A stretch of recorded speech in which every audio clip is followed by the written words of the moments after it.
Assalamu alaikum and welcome back to another episode of Manifesting Muslimah. I'm your host, Zara Pedersen, and today's conversation is going to be such an interesting one because we're going to be talking about qadr and free will. We're going to talk about what is the destiny, sort of like what is destined for us and how malleable is it? Can we mold it? Can we change it? All of these things. How far does our free will go? And all of this, of course, within the topic of law of attraction, because how can we manifest something to be, whether or not it's in our destiny to have it, and how do we know if the thing that we want is a part of our destiny, and if it is a part of our destiny, then surely law of attraction doesn't matter because it'll come because Allah wants it to come to us, and so on and so forth. And these are questions that I get a lot, and I do understand why, because the philosophical question of destiny versus free will versus law of attraction and manifesting things into your reality, those are large concepts, and sometimes it can feel as though they can go against each other,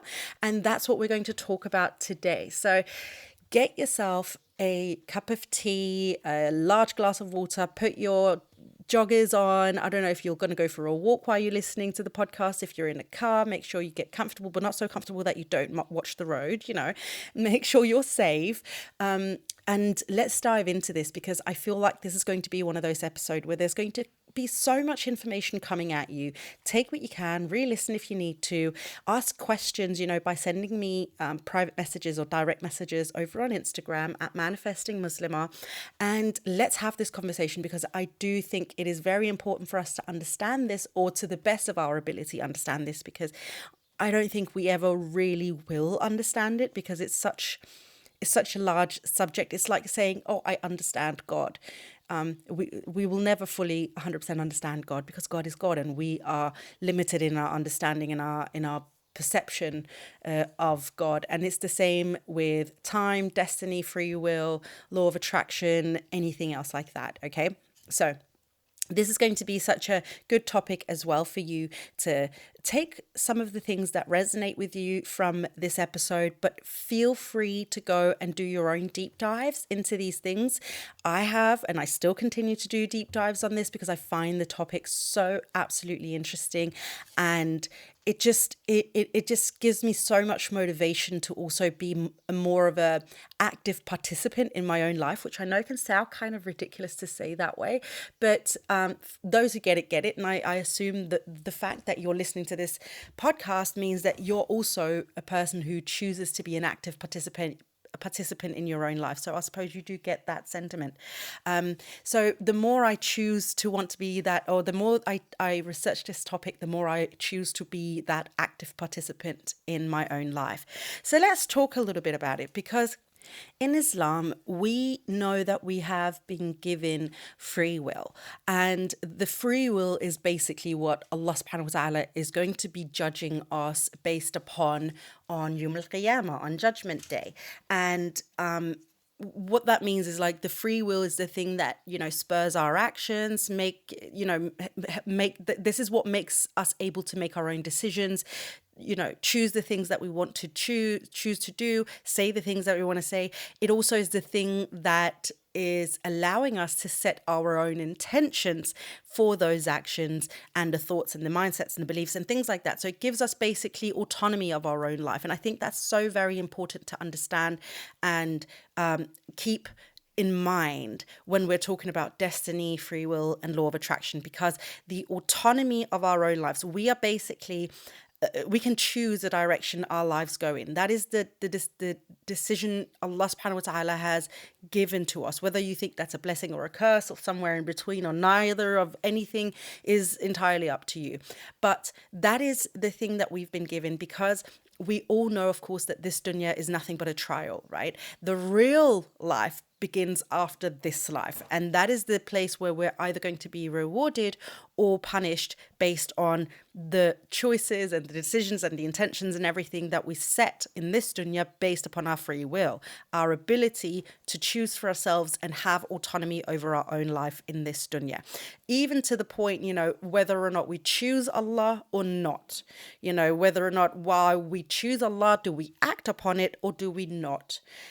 All of those little things. And to even to the point, like where someone says, well, Allah has not closed, he's chosen who he wants as his servants. Yes, of course, Allah has chosen. I want you to be, that your heart is open to Islam and all these things, but you're still the one who has to choose Islam. You're still the one who has to say your shahada, and you're the one who has to pray and fast and donate to zakat and be a good person and all around just practice Islam. It's not just about whether or not Allah chooses something for you. You still also have to actively participate in that choice. So Allah might make something available to you, but you still have to choose it. Okay, so I'm kind of already going a little bit ahead of myself here. But so the point is that once we understand the greatness and the great level of autonomy we have in our lives, the more interesting it becomes then to look in the theory of law of attraction and the understanding of qadr, destiny, and what we can and cannot change, and what we can call in and what we can basically get rid of in our lives. Now, I've spoken about this long ago over on TikTok. I should probably talk about it again, about how I was very much raised in a society where a lot of, the uncles and aunties around me were like, oh, if it's written, oh, well. And then they kind of like sit back and do nothing. If it's written, it'll come. And it always sat so wrong with me, because I was like, wait a minute. You can't just say, oh, well, if it's written for me, then it'll happen. Like, what about, taking an active stance? How about preparing for the blessing? How about making space for the blessing? Those kinds of things. So it always, and I didn't understand it back then, but it always kind of rubbed me wrong, because I felt like, no, that really puts me in a puppet scenario, and I don't feel like a puppet. Even though I'm a servant of Allah, I still don't feel like a puppet. I still feel like Allah subhanahu wa ta'ala has gifted me with so many things that makes me more than just like a little puppet on strings that just does whatever Allah tells me to do. He has still, after all, gifted us free will and the ability to choose for ourselves. So that must mean something. Again, back then I didn't have the words and things to like the level of understanding that I do now. So back then it didn't come out this way. It was just sort of like no, that just doesn't feel right with me. It doesn't sit well with me. And that was because my intuition, my soul, like my nafs, the part of me that was still connected somehow to Allah, or not connected in that way, but like drawn to Allah, was telling me that doesn't feel right. It feels like a lazy excuse not to do more. That is basically what it feels like to me. And it still does. It did back then, and it still does. It's like a lazy excuse to say, I'm not going to try harder than this, because if Allah wants it, then Allah will do it, because Allah is all powerful and Allah can create it in 0.0 seconds. So why should I, with my massive limitations as a human person, try and create something? And that's like the whole like aspect. That's how I see it. It's like, stop, you're being lazy, just take responsibility of your own life and how this dunya is also treating you and you it, and but still moving closer to Allah subhanahu wa ta'ala and still believing in the destiny. So before we go further into this, just remember, I'm not a quantum physicist. I'm not a physicist in any way, shape, or form. I'm not a scientist. I'm not a philosopher. I am absolutely nobody in that sense. I'm just a woman who have studied law of attraction for a long time and studied my religion because I find it super interesting, and the combination of the two. And so, I'm going to explain this to the best of my ability. But again, feel free to do your own research and feel free to come into my DMs and let's have a conversation if there's something that you don't quite understand or whatever, and then we'll figure out some way for us to discuss that in a way where you can understand it better, inshallah. So when the question then falls upon qadr, our destiny, we also know and understand that if Allah wills something to be, there is nothing that can stop it from being, from happening, from coming into your life. And we 100% understand that and we respect that. However, I think it is so important still to understand that the nature even of qadr, the things that are written, are malleable. They can be changed. They can be moved. They can be rearranged. And we know this because we have Laylatul Qadr. Laylatul Qadr, the night of destiny, right? The powerful night, where when we make dua, we can literally change our qadr if Allah is, pleased with our efforts and He wants us to have the things that we're making a dua for. So we can, even to the point of, it's like, but this is written for you. Allah has written this for you before you even came to exist. And this is what's going to happen. However, the caveat here, the little loophole that we as humans have been given in this world is, however, upon Laylatul Qadr, before the angels get your qadr for the next year, we will hear your du'as and then we will change them accordingly to our will and what we see fit for you. And the dua in hadith, I'm so sorry. Again, I keep doing this. I really do apologize for this, but we have a hadith and I can't again remember where it is, but qadr can change. It's in my book. That's what I'll say to you. It's quoted in my book. So if you're looking for that, where it is actually, in fact, which hadith it is, you can get my book and find it, because I do quote it in the book as well, in Manifesting Muslim. It's linked everywhere that I can link it, okay? But the dua is so powerful that it can even change our time of death. It can postpone our death. So even if you were destined to die this year, let's say, from last Laylatul Qadr until next Laylatul Qadr, that Allah had written for you to die, you can, in fact, this is how powerful the dua is, change that, postpone that death date by making the correct dua, and if Allah is so pleased with you and wants you to have that postponement. Okay, so that is how powerful the dua is, and that is how powerful it is, even to the point of, but it was written for you. Allah had already decided this for you. You still have influence upon this. Influence, not choice. You can't choose to live longer. That is a choice that Allah has to make, but you can influence the decisions by making the dua and making the correct actions. And then Allah will then, upon all of these things, decide whether or not He will allow this to happen for you, of course, right? But this is what I want you to understand about qadr, is that it can be changed. So while we like to, as Muslims, sit back and be like, oh, it is written, it does give us a sense of comfort. I 100% understand that. We still have to understand that the qadr can be changed. So where does that then place our qadr? Because then our qadr surely is nothing but, water going down a drain, because it's constantly changing. It's ebbing and flowing. 1 minute it's hot, 1 minute it's cold, So how does that then place qadr? Well, we only have, that's not the right word. Sorry, that was completely wrong word. Forget that word. We have many qadrs in this dunya to choose from. Allah subhanahu wa ta'ala already knows the day you were born to the day you die and what's going to happen in between. That is because Allah exists outside of time and space.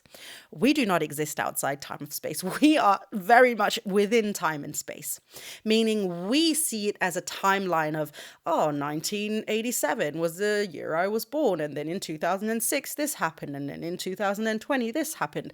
And, we continue our lives on this timeline within this space that we have been given. That is, I cannot time jump. I cannot shift times. I cannot go back in time. I cannot move forward in time. I cannot change time. Okay, so we very much exist within this time and space. Allah subhanahu wa ta'ala, of course, does not, meaning He is above it somewhere in an existence that we cannot even fathom. So when we have, I try my best to explain this, when we have our qadrs, and I say that in plural because at any moment we can make a choice because of our free will and then forego one qadr for another. Okay? Think of the dua and the power of the dua. Every time you make a dua, Allah can grant it for you. And if you had not made that dua and set your intentions and taken the aligned action, you might have gone towards the set dua for where you were in that moment of time. But because you changed because you have free will, you changed, so to speak, in very woo-woo coach hippy-dippy layman terms, your timeline, you are now pursuing a different qadr because you have made the decision and aligned yourself to then achieve a different qadr than the one that you were in before. And that is all very much based upon you the decisions that you make, the dua that you make to Allah, and the intentions upon which you are choosing to act upon it, right? And then all the other things that, of course, I speak about in when it comes to law of attraction. But in general, this is whether or not you're into law of attraction or not, this is something that is happening to us all constantly. Every time we say, oh, I'm just going to wait 5 minutes before I get in the car, and that 5 minutes saved you from getting in a horrible car crash. Not that you would die necessarily, but that you could become horribly injured in or something.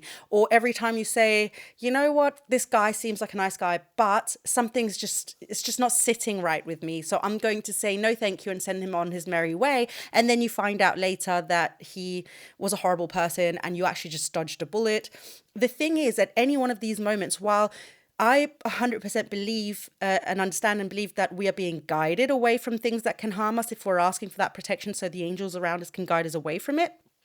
We are still the ones who have to make the decision. So the angels cannot force our hands. So while they're sending messages and making you aware of the red flags in that guy, you're still the one who has to say, I choose and trust and believe that there is something better for me, so I will not settle with you. Do you see what I mean? While you have the instinct, and I would call it the guiding from the entities around us that we cannot see, the angels around us, because they want to protect us and keep us safe, we are still the ones who have to say, okay, I will choose to trust the guidance that I am being sent, and therefore forego this one destiny for something that I will trust and believe is better for me because I feel guided towards something, even though I don't know what that something is yet. Okay, so when we make choices and decisions, even to the smallest ones, sometimes, it's the butterfly effect thing. When a butterfly flaps it swings, a tsunami happens on the other side of the world, right? Because it's an effect, right? And so we don't think much about it, but ultimately we realize that the smallest things in our lives that we change and we choose and we let go of can create a different outcome for us, a different qadr for us, a different destiny for us. And Allah is not away from all of this. He is very much the one who has created every single one of these pieces and qadrs for you. He has made all of these things available to you. You're the one who has to choose within the labyrinth. So I can't say, let's just say, and this is just like a number I'm just pulling out of me arse, okay? But let's just say that we all have 1,000 qadrs. Now, I believe that that's lowballing it. I actually believe we have many, many more qadrs than that available to us, because at any one moment we can change our minds. That is the power of free will. And that is the gift/curse that Allah has given us. So, of course, we can change our minds all the time. And this is where you have people like myself who have lived, 100 lives in 37 years, because I'm constantly one of those people who change my mind and do something different all the time. And so I choose different destinies for the different seasons of my life almost, but that is available to us because Allah has made it available to us. So when we're choosing a different destiny, we are not choosing something that we have created out of thin air. It is something that Allah has already made available to us. He said, well, this can be your destiny, or this can be your destiny, or this can be your destiny, or this can be your destiny. And based on any choice, decision, intention that you are making, you can then basically align yourself with any of those destinies, depending on you, your choices, your actions, the du'as that you're making, how good of a servant you are to Allah, and how much He wants to reward your efforts in this dunya as well, not just only in the hereafter. And I say not only just in the hereafter, because obviously that's the one we really, all of us want, surely, but that we also get some of those rewards in this dunya while we can, so that we feel almost like, okay, I can see now there's the reward every time I do this, I get that, or whatever. So that's whatever that makes us feel comforted in having faith in Allah in this dunya, right? That makes us believe that, yes, I am on the right track. So, we have all of these destinies. So one of the questions that I got, this was actually from one of you listeners who asked me, but if this person is written for me, this is my qadr to be married to this person, then what does law of attraction then matter? Surely it wouldn't matter if I sign up for dating sites, or if I start taking care of myself, or if I, do all of these things. Surely we're just going to align up. And this is where I want to come in and very emphatically say no. It matters what you do, because again, it matters. The energy that you have, that you're emitting matters, because you're the one who controls that. The choices, the decisions that you make matter. The intention of which you go into the relationship with matters. How you get to know this person matters. Are you trying to manipulate the person into a marriage, or do you try to actually fall in love with the person? Are you marrying them only for love? Are you marrying them for Allah? Are you marrying them to spite your parents? Are you marrying them because of your parents? You know, there are so many decisions, even in that one choice. Whether or not you like the person is completely like it's in this example, doesn't matter right now. The point is that even in that, in just finding a spouse, there are so many choices and decisions that you, as the person who has the sole autonomy of your own life, has to make in order for your destiny lining up with that person's destiny, and then that being the path to the qadr, where the two of you are together. Okay, now listen, I know, sister, I know that there's a few of you who are like, no, I don't believe in this, and I get it. It's okay. You don't have to. This is why I say, you know, this is based upon my research, because these are theories, essentially. I don't have a book that explains all of this to the nitty gritty, but this is my understanding of time, space, qadr, by studying it, not like in the university, but studying for myself, researching it, reading in my Quran, doing the best of my ability to understand what free will is, where God is in time and space, where we are in time and space, and how things work according to everything that Allah is speaking into our existence and has told us we have and don't have. So while that can sound a bit triggering to some people, like, oh no, I believe that my husband and I were meant to meet and that's why we met. Yes, 100%. I agree with you, 100%. But you also perhaps took some steps, or he took some steps. Maybe you're not the one, but you made yourself available for him to take these steps. Either way, something had to happen where both of you, your destinies had to line up. Otherwise, it wouldn't have been. Otherwise, it simply wouldn't have been.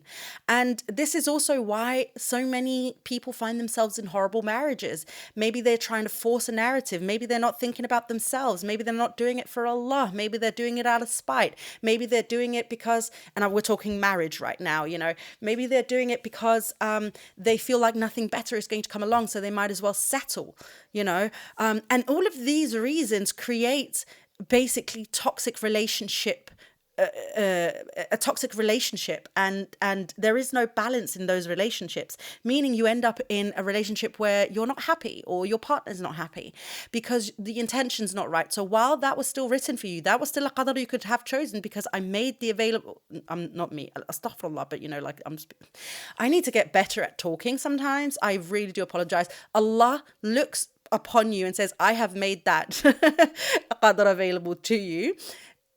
You still have to choose that qadr. And that sometimes can be chosen because we want to force something, even though we get the red flags. Because, as I said, the angels and Allah can try and guide us in whichever way they want, but we're still the ones who have to make the decision.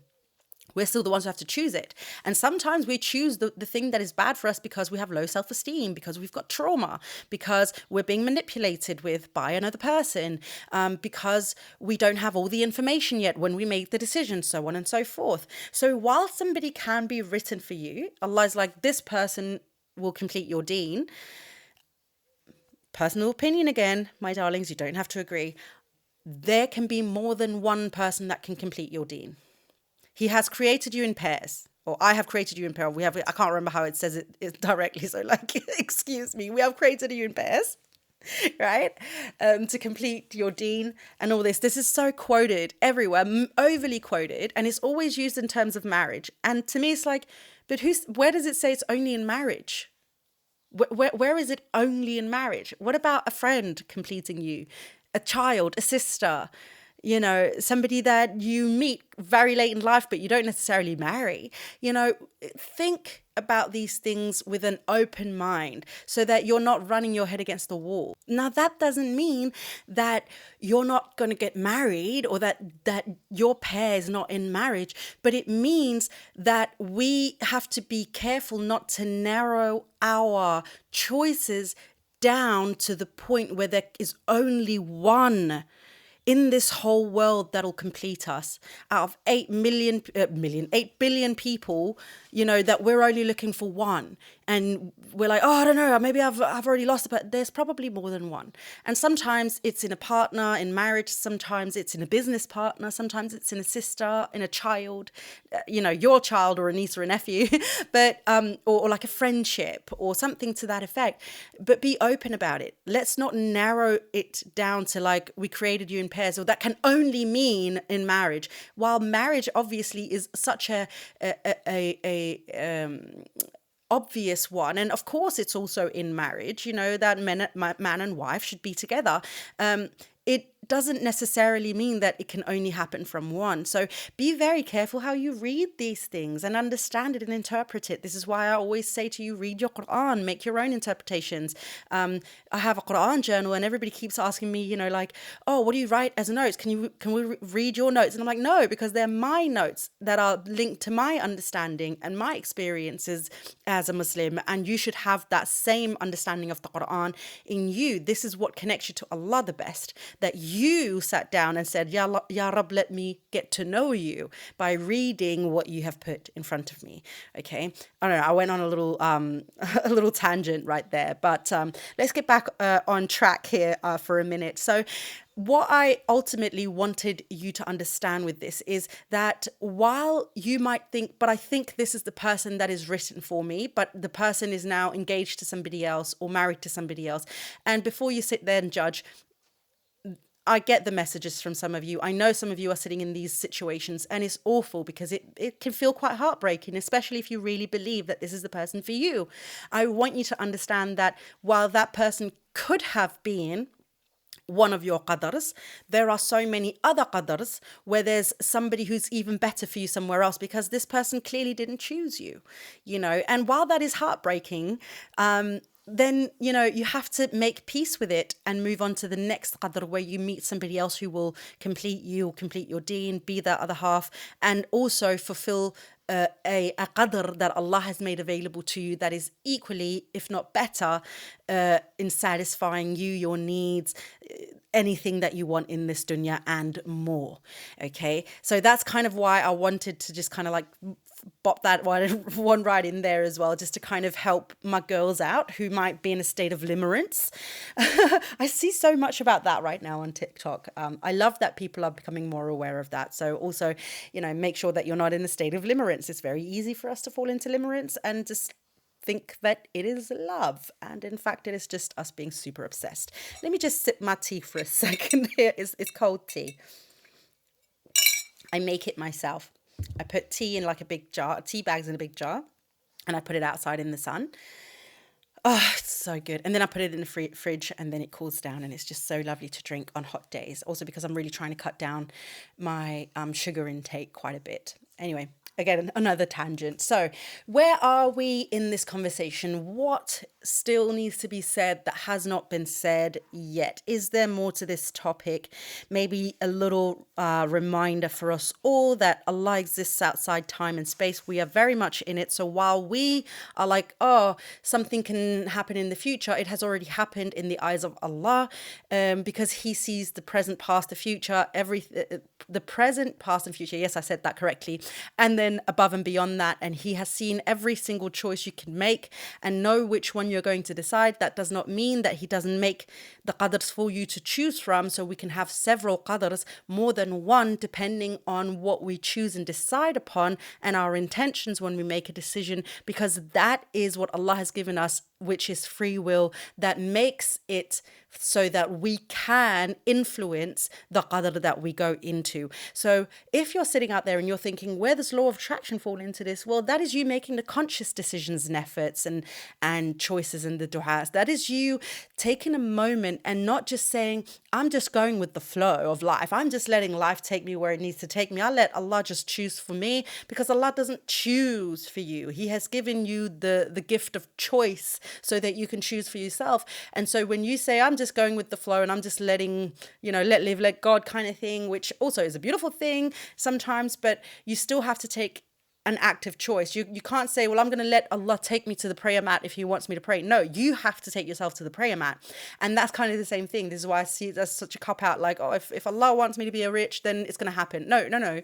Allah might inspire you with an idea that if you nurture that idea and you grow that idea and you look after that idea, can make you rich. So while Allah is the provider of everything and he has given you several destinies that you can choose from, you're very much the captain on that ship that has to steer it. I love my metaphors sometimes. I don't even know if you you can steer a ship. Of course you can steer a ship. How else would you sail a ship? I'm not a captain. I'm a captain of my own ship and I am steering that. I will say that though. So if you're thinking, well, where does law of attraction come in? That is where it comes in. That is you, instead of allowing life to just take you where it may, because one day it blows east and another day it blows west. And you're just like faffing around in the winds like, ooh, I don't know. And you're getting more and more confused, maybe even more dissatisfied with your life. Maybe even more dissatisfied as well with Allah subhanahu wa ta'ala, because you're like, wait, things are not going the way I want to and nothing is happening differently. Well, my darling, maybe it's because you're not making a conscious choice. Maybe it's because you're not setting your intentions. Maybe it's because you're not taking actions upon the choices. One thing is to make a choice, make a decision, and another is to act upon it. How many of us out there, I am raising my hand already because I know, let me raise both my hands. If I could raise more, I would.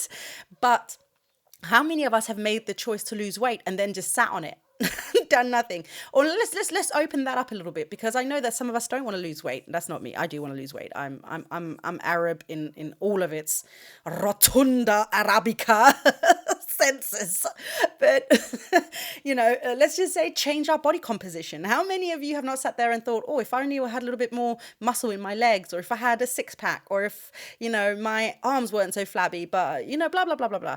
And we've made the choice. We want this. This is a choice. I want this, but then not acted on it, or acted a little bit and then given up because we didn't see the results as quickly as we wanted to. Again, these are not because Allah says no to you. This is because you are choosing not to fulfill it for yourself. You're choosing not to see it through. You're choosing to give in to an easier way of living for you than the one where you actually get the results that you want. And that's the same thing with law of attraction. Do you choose to just live in the life where you are now? Everybody's kind of basically choosing the life for you. They're choosing which direction you go, what's going to happen next, because you're not making the decisions for yourself. So either your mum and dad is telling you what to do, when to marry, how to eat, what to wear when you go to school, blah, blah, blah. What job to get, and then it's your boss telling you what to do, and then you get married, and then it's your husband or your wife telling you what to do, and everybody's just kind of living in that. And then you have children, and then children tell you what to do, because you never built that spine to be like, hey, I am a full person, full stop. Allah created me, and I am the one as an individual who has to stand on Yawm al-Qiyamah and defend my choices. And I can't say, well, this person said to do it. Well, my neighbor said to do it. Yeah, well, you can say that, but do you think Allah's going to be impressed? Do you think Allah subhanahu wa ta'ala is going to look upon you and be like, oh, well, you know what? It's fine. Just scooch on into heaven. It's cool, whatever. And it's going to be like, no, but I gave you choices. I gave you a voice. I gave you the ability to decide for yourself. So if some, you don't just follow blindly. Even our parents were not supposed to follow blindly. And while we can't even say oof to our mum, and we shouldn't be disrespecting our mum and dad, we still should not follow our mum and dad blindly. If we see them do wrong, we should still take a step back. And we can't even on Yawm al-Qiyamah say, but my mum and dad, because Allah will say, but you don't follow your parents blindly, because even your parents are only humans and they're going to make mistakes, which is why I gave you the ability to make choices of your own. And that is why it is not an excuse to just be like, oh, well, whatever happens, happens, and I'm just going to go with it. And then we'll see what happens at the end of the day and expect a beautiful life. You might be lucky, you might have a beautiful life, but it might feel quite unfulfilled. So law of attraction is you taking an active step in that life, participating actively in that life, making choices for yourself that you're going to benefit from, or in one way or another, whether it be in the actual success of the manifestation of the choice that you have made and the du'as that you have made to Allah, or the lessons you have learned from that to build an even better thing or make an even better thing for yourself, or the redirection that came as a result of it. Okay, so these are the things that we want to keep in mind. Law of attraction and using the law of attraction is not about you creating your own reality. No, the reality is already created. And when I speak about reality, I'm talking about qadrs, right? It's not about you choosing your own qadr, but it's like creating your own qadr. It's about you choosing which of the qadrs that is already available to you. So if Allah is inspiring you with a dream, it's because He's making it known to you that this dream is available to you. But to achieve this dream, that might mean you have to sacrifice some things, do a little bit of extra work. Maybe you need to give up some things, maybe hang out with new people and give up some of the old, more toxic people or whatever. But ultimately, it means that the thing is available to us. And if we so choose to make the decision, make the dua and act upon it with the right intentions, we can bring that into our own reality. But we are still the driving force here.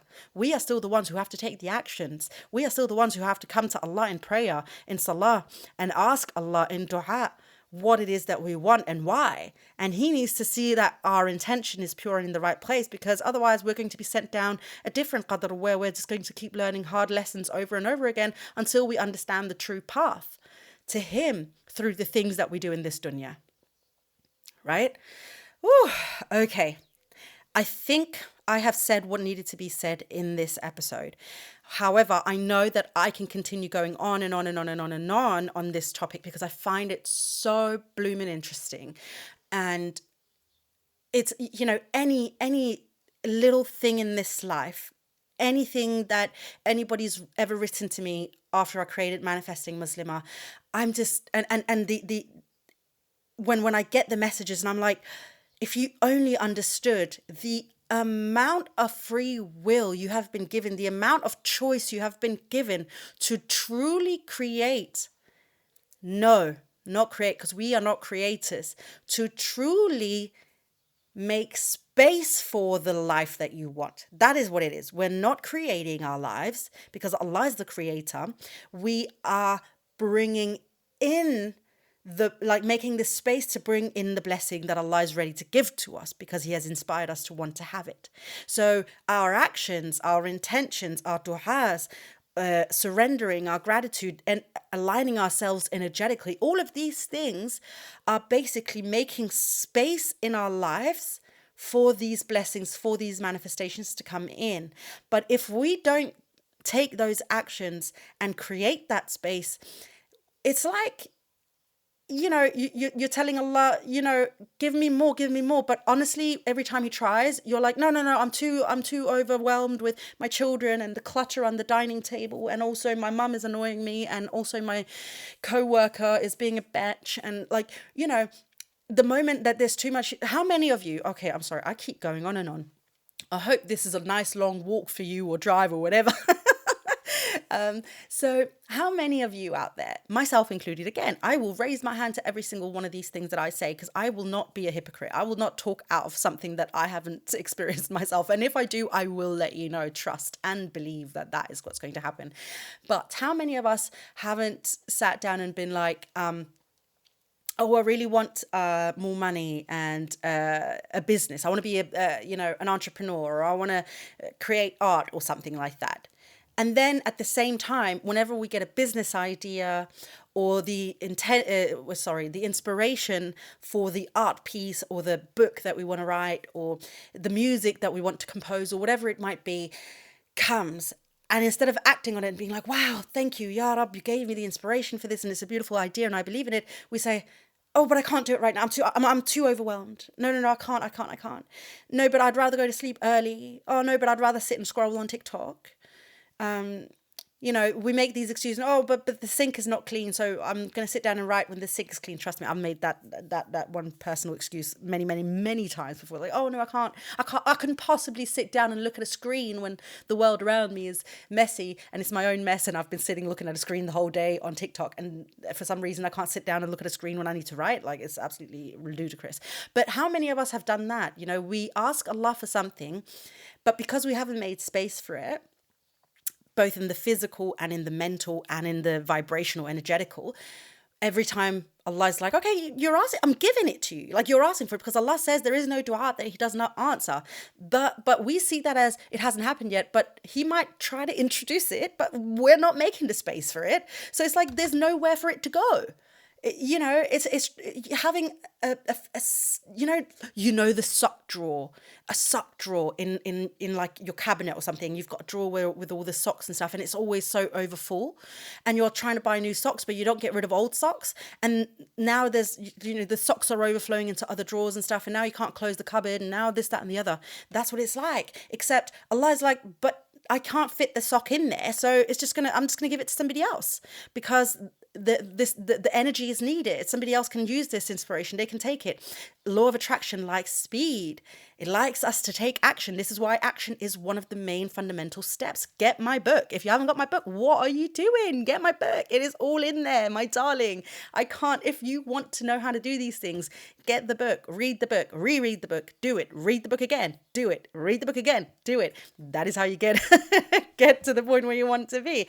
But ultimately, we say all of these things and we make these du'as, and then Allah tries to send us the blessings, but because we have not taken action yet, we're the ones who are procrastinating on it, whether it be because we are fearful of the success of it, whether we're fearful of the failure, whether we fear the judgment of others, whether we fear our own ability to keep up with it, whatever it might be, we're not taking actions. It's not because we're lazy. That's also that's a lazy excuse to say. So that's a horrible way to say it, but that's a lazy excuse to say that you're not lazy.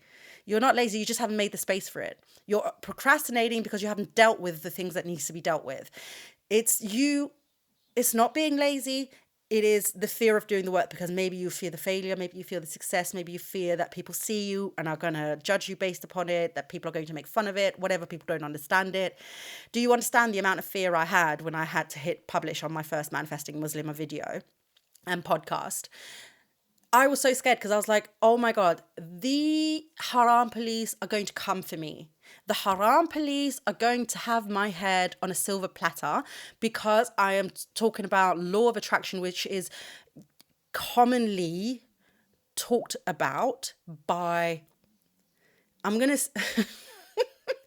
say white gurus, but of course now it's changing a bit more, but that's like where we see it the most, even though some people argue that it is more of like a Buddhist Hindu type of theory, but I would again argue that no, it kind of goes beyond that, because it's also in the Quran and in the Hadiths. So we know that this is a universal theory. It's not like some person came up with it. This is something that Allah created as a tool for us. Anyway, I digress. I can't remember what I was saying. So I had so many hesitations and fears because I thought the haram police and just Muslims in general were going to be like, ugh, why are you bringing this stuff into Islam? How dare you? Shame on you, and kafir, and put on a hijab, and like, and some of the comments I do still get, but the majority of the comments that I get are, oh my goodness, I've been waiting for someone to talk about this because I've been trying to understand. And yes, where can I get your book? I love this topic. I want to know more. Yes, I've been struggling to understand the connection between the two. Now I do. Thank you for putting it out there. So sometimes it's just like our own mind will get stuck in the way, but that doesn't mean that we should procrastinate on it. So all of that basically just to say that we all have those fears and things, but what law of attraction likes, what inspiration likes, what Allah's blessings love is action, is speed. It's not for us to sit on it and dwell on it. Allah loves it when we also take action in our lives, when we strive. He also talks about, you get what you strive for in this dunya, right? So it's not just make the dua, you'll get it. Of course, Allah will grant the blessings for us, but you still have to strive. Like if it was just as simple as make the dua, I'll give it to you, He would never mention in the Quran, and I will give to man what he strives for. Because that would be the complete opposite of I'm just going to give it to you because you asked. He says, I will give it to you, but you still have to strive. So still take the actions, still align yourself with the thing, set your intentions, keep coming back to that intention setting, keep speaking to Allah, keep making that dua, keep connecting everything back to Islam, to you as a servant of Allah subhanahu wa ta'ala. And if the decisions, because this happens all the time, this is life, the decisions that you're making is starting to kind of divert you in a different direction, course correct. This is why it's so important to constantly take stock of our intentions, our niyyah. I also made an episode on this not too long ago. I can't remember what podcast episode exactly, but it wasn't that long ago, maybe a handful of episodes ago. I spoke about our intentions and niyyah and why it's so powerful in this dunya and in terms of manifesting. So definitely go check that one out if you haven't done so already. Okay, now I think I'm going to love you and leave you. I would love, though, to hear your feedback on this. I would love to hear what resonated with you. If there was something that you felt I didn't explain, I am trying to the very best of my ability to explain it.